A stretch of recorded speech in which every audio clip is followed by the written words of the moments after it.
Magic അങ്കിളിൻ്റെ പ്രിയപ്പെട്ട കൂട്ടുകാരെ, ഈയിടെ വിദ്യാർത്ഥികൾക്ക് വേണ്ടിയിട്ട് പഠനം എളുപ്പമാക്കാനുള്ള വഴികളെക്കുറിച്ച് ക്ലാസ് എടുക്കാൻ പോയ സമയത്ത് എല്ലാ കുട്ടികളോടുമായിട്ട് ഞാനൊരു ചോദ്യം ചോദിച്ചു. ആർക്കൊക്കെയാണ് പരീക്ഷയെ പേടിയുള്ളത് എന്നായിരുന്നു എൻ്റെ ചോദ്യം. ഏതാനും കുട്ടികൾ ഒഴികെ ബാക്കി എല്ലാ കുട്ടികളും കൈ ഉയർത്തി. എന്തുകൊണ്ടാണ് കുട്ടികൾ പരീക്ഷയെ ഇങ്ങനെ ഭയക്കുന്നത്? പരീക്ഷാ പേടിയെ പടിക്ക് പുറത്താക്കാൻ വേണ്ടി നമ്മൾ എന്താണ് ചെയ്യേണ്ടത്? ഇനി ഒരു മാസമേ ഉള്ളൂ പരീക്ഷയ്ക്ക്. മാർച്ച് മാസം പൊതുവെ പരീക്ഷാ മാസമാണ്. ഇനിയെങ്കിലും ശ്രദ്ധിക്കാനുള്ള ചില കാര്യങ്ങൾ ശ്രദ്ധിച്ചു കഴിഞ്ഞാൽ നമുക്ക് പരീക്ഷ എളുപ്പമാക്കാം.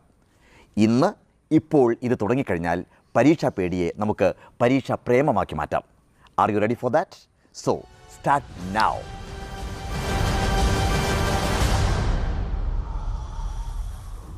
ഈ സ്റ്റാർട്ട് നൗവിലുണ്ട് പരീക്ഷ എളുപ്പമാക്കാനുള്ള ചില മാജിക്കുകൾ. Start now. S for study table, T for teacher, A for avoid media, R for reading, T for tension, N for never compare, O for optimistic, W for work hard. ഇനി നമുക്ക് ഓരോ അക്ഷരങ്ങളെ ഒന്ന് വിശകലനം ചെയ്യാം. S for study table. ആദ്യം നമുക്ക് നമ്മുടെ പഠനമുറിയിലേക്ക് കയറാം. സ്റ്റഡി ടേബിളിൽ തുടങ്ങാം. ഇവിടുത്തെ അന്തരീക്ഷം പ്രധാനമാണ്. ഒരു മാസത്തേക്ക് എല്ലാം ഒന്ന് അടുക്കി ഒതുക്കി വയ്ക്കാം.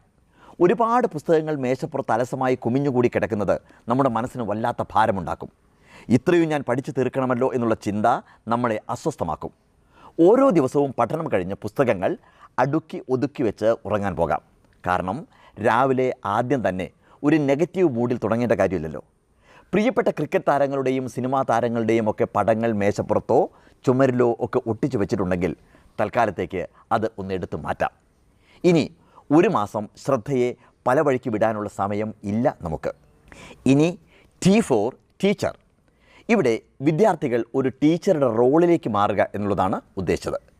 പഠനമുറിയെ ക്ലാസ് റൂമാണെന്നും മുന്നിൽ കുട്ടികളാണെന്നും സങ്കല്പിച്ചുകൊണ്ട് പഠിക്കേണ്ട കാര്യങ്ങൾ പഠിപ്പിച്ചു തുടങ്ങുക. അപ്പോഴുണ്ടാകുന്ന ഗുണം വിഷയം ആഴത്തിൽ മനസ്സിൽ പതിക്കുന്നു എന്നുള്ളതാണ്.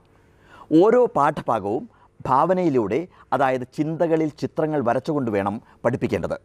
വീണ്ടും വായിക്കാൻ ഒരവസരം കിട്ടിയില്ലെങ്കിലും ആ ചിത്രങ്ങൾ നമ്മുടെ മനസ്സിൽ ഇങ്ങനെ കിടക്കണം. ഇനി എ ഫോർ അവോയ്ഡ് മീഡിയ. ഒരു മാസത്തേക്ക് സോഷ്യൽ മീഡിയയോടും ടെലിവിഷൻ പരിപാടികളോടും ഒന്ന് ഗുഡ് ബൈ പറയാം. നൈമിഷിക സുഖത്തെ പിന്നീടുള്ള പരമസുഖത്തിനായി തൽക്കാലത്തേക്ക് നമുക്കൊന്ന് മറക്കാം. ഇനി ആർ ഫോർ റീഡിംഗ്. വെറുതെ വായിച്ചു പോകുന്നതിലും എപ്പോഴും നല്ലത് പ്രധാനപ്പെട്ട കാര്യങ്ങൾ ഒരു പേപ്പറിൽ എഴുതി പഠിക്കുന്നതാണ്. പ്രത്യേകിച്ച് മാത്സ്.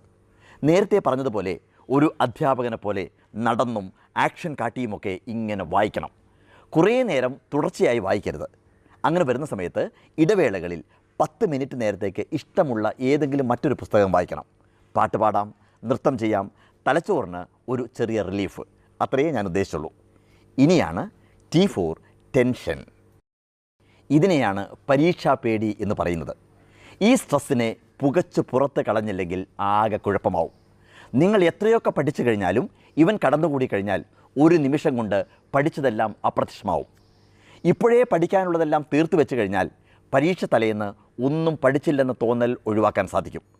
എന്തൊക്കെയാണെങ്കിൽ പോലും തലേന്ന് നന്നായി ഉറങ്ങണം. ഇനി വരുന്നത് പോലെ കാണാം എന്ന ഒരു മനോഭാവത്തോടു കൂടി ഒരു പ്രിയപ്പെട്ട സുഹൃത്തിനെ കാണാൻ പോകുന്നത് പോലെ അതേ ലാഘവത്തോടു കൂടി പരീക്ഷാ ഹാളിലേക്ക് കയറണം. ചോദ്യപേപ്പർ കൂളായി വാങ്ങി അതിലെ ചോദ്യങ്ങളെല്ലാം മനസ്സിരുത്തി ഒന്ന് വായിക്കുക. കൃത്യമായി അറിയാവുന്ന ഉത്തരങ്ങൾ ആദ്യം എഴുതി തീർത്തതിനു ശേഷം മാത്രമേ സംശയമുള്ളതിലേക്ക് കടക്കാവൂ. ഉത്തരം എഴുതി തുടങ്ങുന്നതിന് മുമ്പ് ചോദ്യം എന്താണെന്നുള്ള കാര്യം കൃത്യമായി നമ്മൾ മനസ്സിലാക്കണം. ഉത്തരപേപ്പർ കൈമാറുന്നതിന് മുമ്പ് വെറുതെ ഒന്നുകൂടി ഓടിച്ചു നോക്കാൻ മറക്കരുത്. കാരണം നമ്പർ ഇടാൻ മറന്നതോ മാറിപ്പോയതോ ഉത്തരം മുഴുമിപ്പിക്കാത്തതോ ആയ ഏതെങ്കിലും സ്ഥലങ്ങൾ ഉണ്ടാവും. ഇനിയാണ് എൻ ഫോർ നെവർ കമ്പയർ.